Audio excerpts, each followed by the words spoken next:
Beef Research School on realagriculture.com is brought to you by the Beef Cattle Research Council.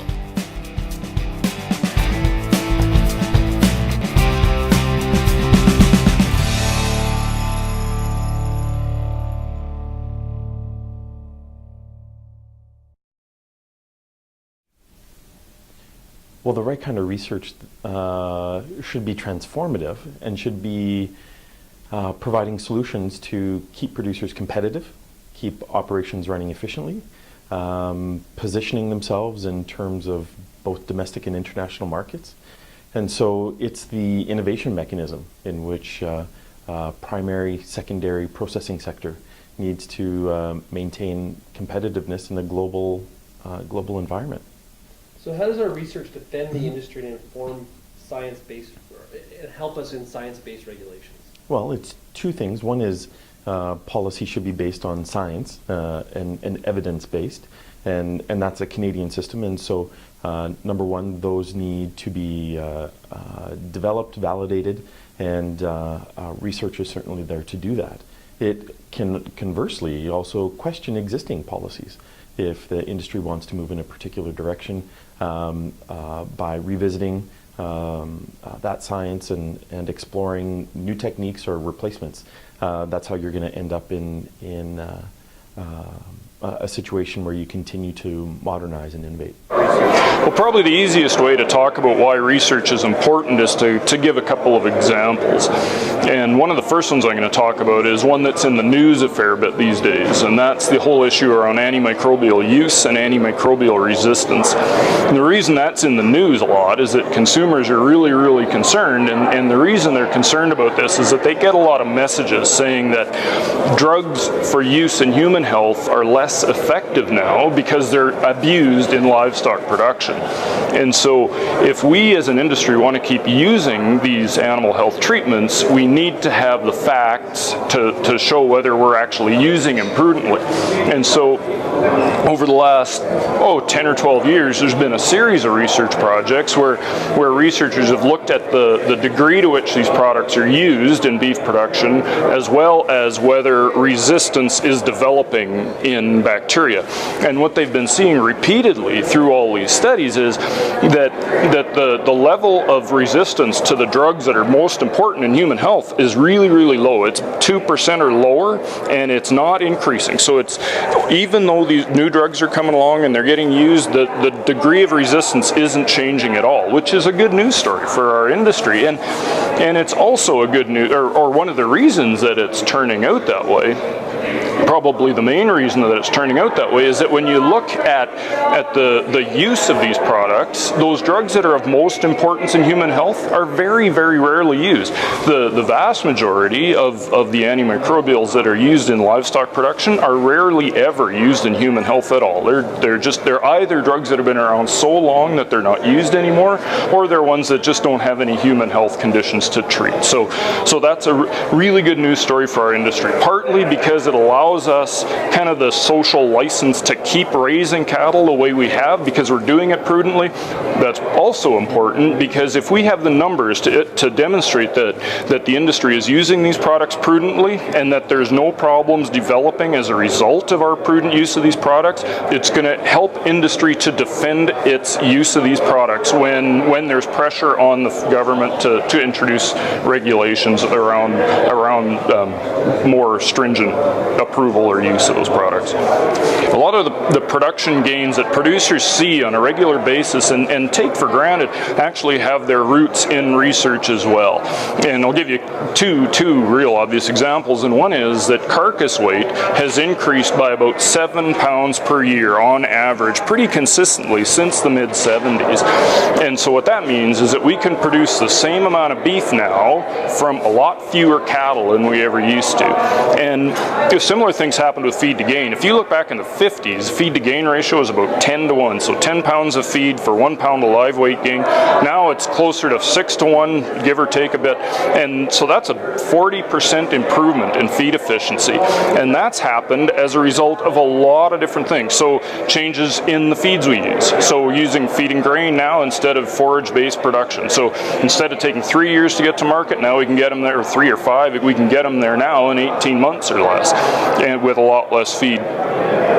Some of it's the feed we're using, some of it's the way the feed is processed, some of it's the way cattle are implanted, some of the other growth promotants like ionophores, some of the growth promotants like beta-agonists.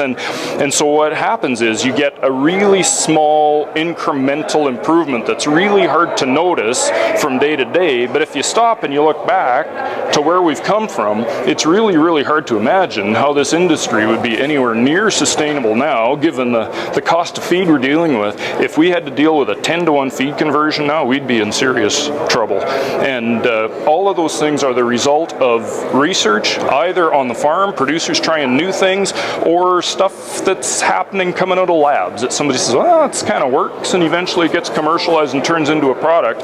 And once it's been around for a while, people kind of forget that it was originally research that started the whole thing.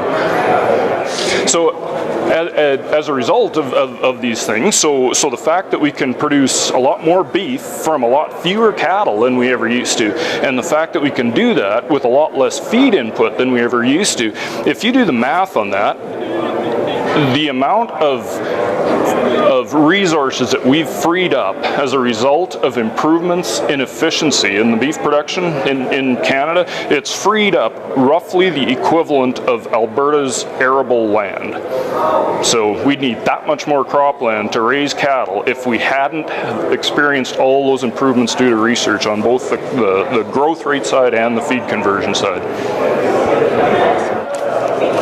As far as research goes, one of the things that as a ranch we've said for many years is that we want to be on the leading edge but not on the bleeding edge, and there's a big difference, and that's what research is really about, is figuring out how to take new ideas and technology and how to fine-tune it and use it for our best advantage at the ranch so that it can increase our profitability without having a huge learning curve that just costs us a bunch of money and time and profitability.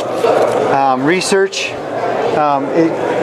is especially critical. Well, it's critical anywhere in the industry, but in Alberta, for us to be competitive with our U.S. counterparts, there's some areas that we need to focus on, and forage and feed grain is critical. We've got to invest in those areas to continue to be competitive with U.S. corn-based cattle production. There's a few areas that as a ranch that research has really benefited us over the years. One of them is swath grazing. We winter a lot of cows every winter using swath grazing, which is one tool that can really help to reduce wintering costs. Now there's a lot of different opinions about swath grazing, but it has been researched by a number of different groups, really help to fine-tune what varieties to grow, what stages to cut it at, and how to gain the most cow days per acre. Using that research and the technology that's been developed has helped us to move, light years ahead of where we were when we first started out, just trying it on our own. Another area that we've has been a real benefit to desert ranches has been this net feed efficiency or relative feed intake. We've been testing bulls for about 9 years now, with the goal of really increasing the efficiency of the cow herd and the efficiency of the calves when they hit the grow yards and the feed yards. Sometimes you just have to test, you just have to trust, the research. Let the experts do it in a controlled setting, determine what the benefit's going to be when you get to the real world applied setting, and then just trust that and use it to move your operation forward. That's what we do. We believe it's working. It's not always foolproof, but industry dollars invested to help us in our own operations move forward it returns multiple times, and that ought to be, as far as I'm concerned, ought to be a priority as far as research dollars investment. You know, the biggest challenge is a lot of times these areas are tough to measure and put a real dollar to. You know, on the ground, on the ranch, without, you know, putting a whole bunch of money into data collection and analysis. And so letting the experts do that in a controlled setting and then applying it at the ranch, you know, we know it can return and return well.